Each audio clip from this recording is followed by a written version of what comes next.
Olá! Olha, uma coisa é certa, o tempo passa para todo mundo. Mas sabe, o jeito que a gente vive essa passagem, isso em grande parte está nas nossas mãos. Hoje, a gente vai mergulhar no processo de envelhecimento, mas não encarando como um destino, e sim como uma jornada. E o mais legal, a gente vai descobrir como o movimento pode ser a nossa ferramenta mais poderosa para moldar esse caminho. Vamos começar? Para começar, vamos alinhar o nosso ponto de vista. Afinal, o que é envelhecer? Essa citação aqui nos lembra de uma coisa fundamental. Não é uma doença que a gente tem que combater, mas sim uma série de transformações completamente naturais. É o efeito do tempo sobre nós, é uma parte universal que faz parte da jornada da vida. Então, vamos entrar na primeira parte da nossa análise, olhando de frente para as mudanças que chegam com o envelhecimento. E vamos começar pelas transformações físicas, claro. Começando pelo que a gente vê pelo lado de fora. São as mudanças que aparecem no espelho, sabe? As transformações na pele, nos ossos, nos músculos. Elas são, sem dúvida, a manifestação mais visível da passagem do tempo no nosso corpo. E o que é interessante notar aqui é que uma coisa vai puxando a outra, sabe? É tipo um efeito dominó. A pele perde elasticidade, aí os ossos perdem densidade, ficando mais frágeis, o que, claro, aumenta o risco de fraturas. Ao mesmo tempo, os músculos perdem força, impactando diretamente a nossa mobilidade. E as articulações ficam mais rígidas. Ou seja, não são mudanças isoladas. Uma influencia a outra, e tudo isso junto vai montando esse cenário físico do envelhecimento. Mas o envelhecimento não é só o que a gente vê por fora, né?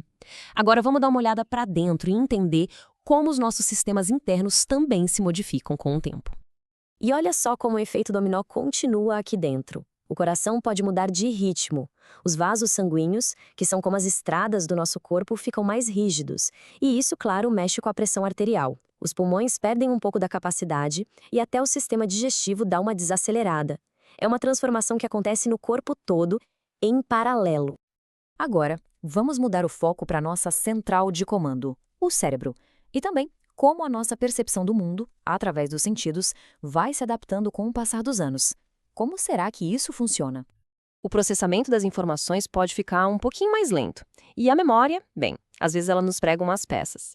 As nossas janelas para o mundo, os nossos sentidos, também passam por ajustes. A visão pode perder um pouco da nitidez, a audição fica menos aguçada e até o paladar e o olfato podem diminuir.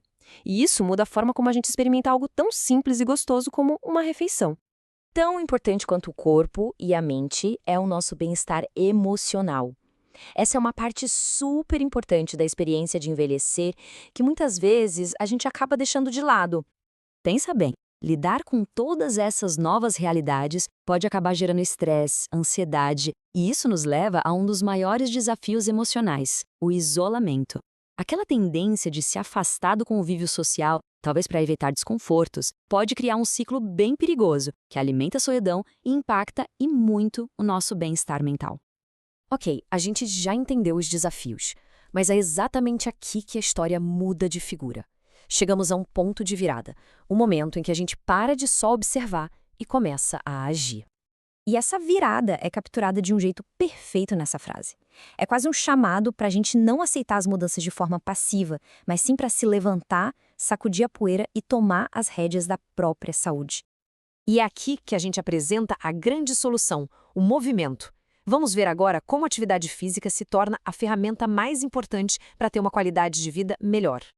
E aqui está o ponto-chave. A atividade física não é só para os músculos, não. É uma solução completa. Ela cuida da saúde física, da mental e da emocional. E o mais importante de tudo, ela protege a nossa independência, que é o nosso bem mais valioso. Agora vamos ligar os pontos. Lembra daquela perda de força muscular e de densidade óssea que a gente falou? Pois é, o exercício combate isso de frente. E o resultado? Uma melhora incrível no equilíbrio, o que reduz, e muito, um dos maiores medos que vem com o envelhecimento, o risco de quedas. E os benefícios, olha, não param por aí. Primeiro, a prevenção de doenças. A atividade física é uma ferramenta poderosíssima para controlar condições crônicas. Segundo, o impacto no humor. O exercício libera endorfina e serotonina, que funcionam como verdadeiros antidepressivos naturais, combatendo o estresse e melhorando a qualidade do sono. E a gente não pode esquecer do poder da socialização. Participar de atividades em grupo é um antídoto direto para aquele ciclo de isolamento que a gente mencionou antes. É uma forma de combater a solidão, a ansiedade, a depressão, criando laços e aquele sentimento gostoso de comunidade. Certo? Já entendemos o porquê. Agora, vamos ver o como. Que tipo de atividade pode realmente fazer a diferença? A notícia boa é que tem opção para todo mundo. Vamos ver algumas opções bem práticas.